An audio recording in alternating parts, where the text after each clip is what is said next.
Number 5. Panasonic Lumix G7. The Panasonic G7 has a slim, handsome-looking body with sharp angles that's available in two versions, black or silver finished color edition, and even though we're currently reviewing the silver-colored version, feel free to switch because you simply can't go wrong. A 3-inch 1040K dot vari-angle touchscreen sits under the viewfinder and outputs a decent level of brightness, and it's very responsive as well, which will add a lot to your user experience because all of your gestures are going to be registered perfectly. When it comes to the performance, the Lumix G7 is armed with a Venus Engine 9 image processor, a 16-megapixel CMOS sensor, has a continuous shooting rate of 7 FPS, 49 point AF, and an ISO sensitivity level that ranges from 100 to 25,600. Moving on, if you want to try yourself shooting RAW format images, keep in mind that since at this stage the in-camera noise reduction is disabled, details do significantly look better in comparison to JPEGs, and this pattern continues up to ISO 6400. Starting from ISO 12,800 to 25,600, noise starts to get rougher, but still the results aren't as bad as is the case with JPEG format imagery. The footage looks crisp and sharp, whereas the color accuracy is excellent as well, and I can easily say that as you're growing as a photographer by capturing photos, you shouldn't hesitate to start recording videos and get better at that aspect as well. Number 4. Panasonic Lumix G85. The Panasonic G85 is Panasonic's latest DSLR-style mid-range mirrorless camera, and it offers numerous high-end features, borrowing quite a few from the earlier GH4 flagship model. The G85 gained some notable upgrades, particularly regarding the camera body and 4K video, yet without abandoning the mid-range price point of its predecessor. We were very impressed by its overall performance and capabilities during our lab and real-world testing. One thing that does affect both the viewfinder and LCD screen, however, are minor artifacts when shooting video, regardless of resolution. These don't appear in recorded footage, but they're particularly visible when capturing detailed subjects and those with defined edges.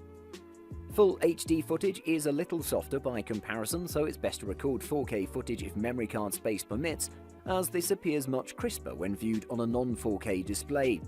The image stabilization system has a noticeable effect on smoothness too. The Panasonic Lumix G85 may not be the most radical upgrade we've seen in recent times, but there's still an awful lot to like about it. Number 3. Sony Alpha A6600. Next up we have the Sony A6600. This one has the world's fastest AF at 0.02 seconds with real-time AF and object tracking. It's the best and has many great features that any vlogger would love. The 24.2 megapixel APS-C XMOR sensor provides brilliant qualities and amazing features. In my opinion, it's best when compared to much pricier full-frame cameras. The A6600 provides amazing video quality, sharp and clear images that anyone would love, and if you want to get nice high-contrast scenes, you should set the dynamic range optimization to normal and the results will be astonishing.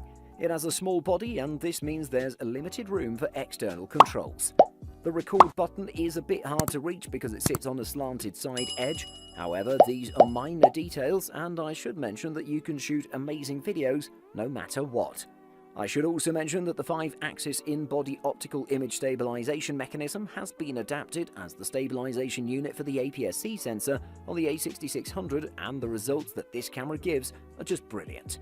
If you want one of the best cameras for YouTube and stuff like that, you should definitely consider taking a look at the A6600 and see if this is the camera you were looking for. Number 2. Fujifilm X-T4. The Fujifilm X-T4 is the company's latest high-end photo and video APS-C mirrorless camera.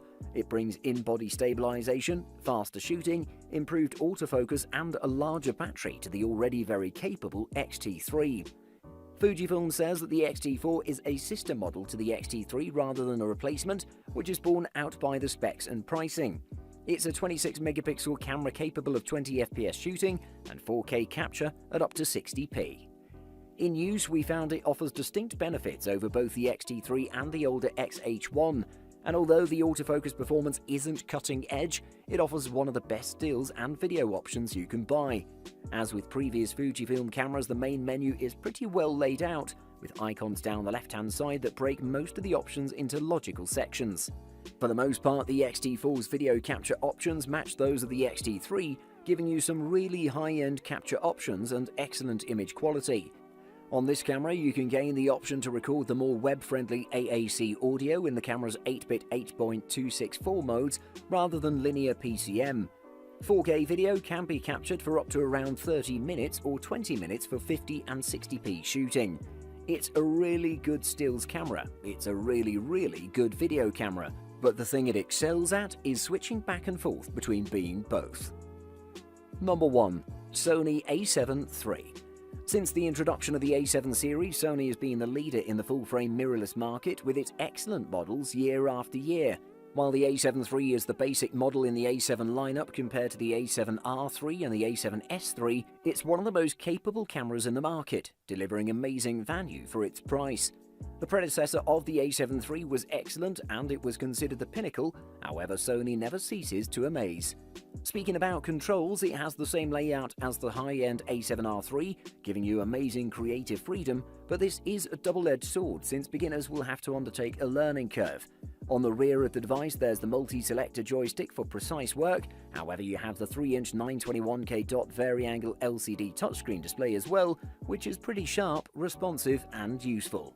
The Sony A7 III is equipped with a 24.2 megapixel BSI CMOS full-frame sensor that does a perfect job at shooting amazing photographs with beautiful colors, sharpness, white retention and overall naturality.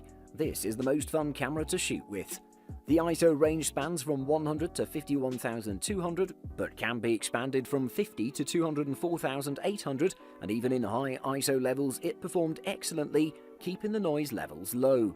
It can shoot amazing 4K footage in both 24 and 30 frames per second, and oversampled forms of 6K and 5K video, and combined with its autofocus experience, this camera is one of the best all-rounders in the market. Buying guide. Firstly, usage. This is a big question, and since it's hard to constrain this down to just a few popular uses, we want to at least keep in your awareness what you think you'll be using your video camera under $500 for.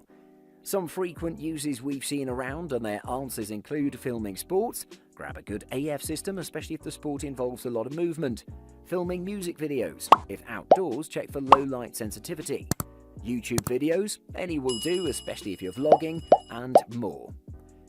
Secondly, resolution. The resolution indicates how many pixels are in the footage, with more pixels offering greater clarity and detail. Where just a few years ago the decision was between standard definition and high definition, the question is now high definition or 4K. 4K resolution means the longest side has about 4,000 pixels, and that's nearly 4 times the resolution of HD. Most HD cameras have a 1080p resolution, though there's a few that still use the lower quality 720p. And thirdly, sensor. For best results, the sensor resolution must be at least twice the video standards resolution. That is to say, for a 720p camcorder, the sensor resolution should be at least 1.8 megapixels. For 1080IP, it should be at least 4 megapixels, and the same goes for each chip in the 3-chip model. Higher resolutions will most likely not improve the video, however they may give higher still photo quality. When it comes to the types of sensors, most camcorders employ CMOS sensors. The latest development in CMOS being BSI technology, backside illuminated, which tend to give better results in low light situations.